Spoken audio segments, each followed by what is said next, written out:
Measurement of lens के हवाले से जब हम बात करते हैं तो हमारे पास मीटर रूल की बात आती है। यानी ये आप जैसे देख सकते हैं कि एक मीटर रूल के ऊपर हमारे पास जो सेंटीमीटर्स में मेजरमेंट होती है, सर जीरो के बाद ये 1 सेंटीमीटर, 2, 3, 4, तो सेंटीमीटर्स में है। और फिर इसको फर्दर जो है वो 10 पे डिवाइड किया जाता है हर सेंटीमीटर को।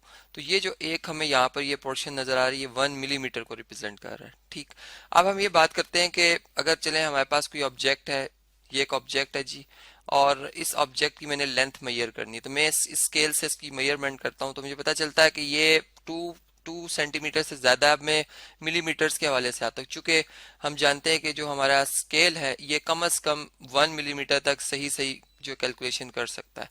तो ये यही इसका लीस्ट काउंट भी कहलाता है।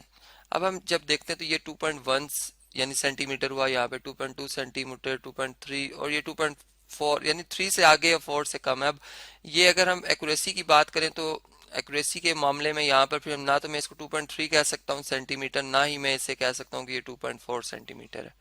तो अब इस किस्म का जो प्रॉब्लम है इसको कैसे सॉल्व किया जाए, यानी अब ये जो हमारे पास ये गैप है जिसको मैं 1, यानी इस गैप को चलेगा माइक्रोस्कोपिक व्यू में देखा जाए तो ये था 3 और ये था 4 मिलीमीटर। इसको अगर फर्दर 10 पे डिवाइड कर दिया जाए तो और अच्छी कैलकुलेशन हो सकती। तो मैं यूं कहता हूं कि अगर मैं 1 मिलीमीटर को, यानी इतने छोटे से फासले को और 10 पे डिवाइड कर दूं तो मेरे पास अब जो फासला आएगा वो 0.1 मिलीमीटर का आएगा। और अगर मैं इतनी भी कैलकुलेशन सही सही कर सकूं तो फिर ये इस किस्म के जो प्रॉब्लम्स है वो ख़त्म हो जाएंगे। तो यही प्रॉब्लम्स जो ख़त्म किए हैं हमारे, एक और हमने एक डिवाइस यहाँ पे बनाया वर्नियर कैलिपर।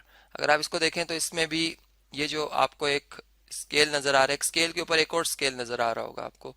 ये जो स्केल है बेसिकली ये मूविंग स्केल है और इसके ऊपर जो है वो 10 डिवीजन है, यानी ये हर एक छोटी डिवीजन को 10 पे डिवाइड करके तो 1 मिलीमीटर, चूंकि ये जो इसका ये स्केल है जिसे हम मेन स्केल कह रहे हैं, ये ऐसे ही है जैसे हमारी मीटर जो रूल होता है इसका स्केल होता है, यानी इसमें सेंटीमीटर्स और मिलीमीटर्स में रीडिंग है। और इसका जो लीस्ट काउंट है, यानी इस पर कम से कम रीडिंग आती है वो 1 मिलीमीटर की आती है। और फिर जब इसको फर्दर 10 पर डिवाइड कर दिया जाता है तो इस स्केल वर्नियर स्केल की मदद से फिर हम 0.1 मिलीमीटर तक बिल्कुल सही सही मालूम कर सकते हैं।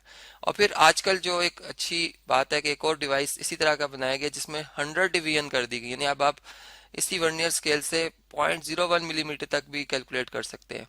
अब इसकी पार्ट्स को अगर हम समझे तो इसमें क्या क्या वर्क कर सकते हैं इसको देखें तो ये इसके जो ये जाज हैं, यानी जबड़े जिन्हें हम कहते हैं, अगर हम देखें तो ये दो जाज हैं और ये दो जहाज बनते हैं। लेकिन अगर हम यहाँ पे देखें तो ये जो ये पार्ट है 1 और 2, ये दोनों फिक्स है मेन स्केल के साथ, इस स्केल के साथ जो कि हिलता नहीं है, अपनी जगह से मूव नहीं करता।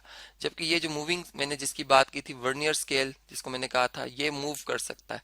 तो अब जब हमने कोई भी रीडिंग लेनी हो इस स्क्रू की मदद से हम जो है इसे आगे या पीछे मूव करा सकते हैं। ठीक है, और फिर दूसरी बात के हम एक ऑब्जेक्ट को फर्ज करें, ये जो जा है और ये जा है ये बेसिकली ये मूव कर सकते हैं। ठीक है, और इनके मूव होने की वजह से ये फायदा होता है कि कोई ऑब्जेक्ट जिसका, अगर चले हम इस पिक्चर में अगर हम देखें तो अगर फर्ज करें मैंने ये लेंथ मालूम करनी है या इसकी ये जो है वो क्या कह सकते हैं इसे चौड़ाई मालूम करनी है, तो इसके लिए हम क्या करते हैं जी, इसी स्क्रू को मूव कराएंगे और ये इसके अंदर एडजस्ट होगा, इसको आगे मूव कराएंगे और फिर इस स्क्रू की मदद से टाइट कर देंगे, यानी ताकि रीडिंग में कोई तब्दीली ना आ जाए। ठीक है, और फिर इसकी रीडिंग कर लेंगे।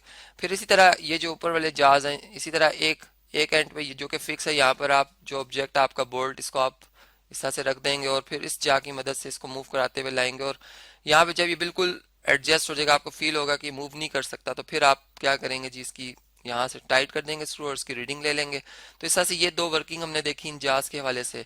और फिर ये जो इसका लास्ट ये पार्ट है ये भी बहुत इंपॉर्टेंट है डेप्थ वगैरह मालूम करने के लिए, क्योंकि कंस्ट्रक्शन के हवाले से जब हम कोई कंस्ट्रक्शन करते हैं और उसमें हमें एक खास डेप्थ चाहिए होती है तो फिर इसको भी मेजर किया जाता है। ये भी मूवेबल होती है, यानी इसको हम ये इसका एक ब्लॉकर बन जाता है जिसकी वजह से जितनी गहराई आनी होती है यहाँ पे रुक जाती है। और फिर इसकी रीडिंग भी इसी वर्नियर स्केल से हम जो है वो बड़ी आसानी से ले लेते हैं। और इसकी वर्किंग के ऊपर हम अब आपसे जो है वो नेक्स्ट लेक्चर में डिटेल में बात करेंगे कि कैसे कैलकुलेशन की जा सकती है।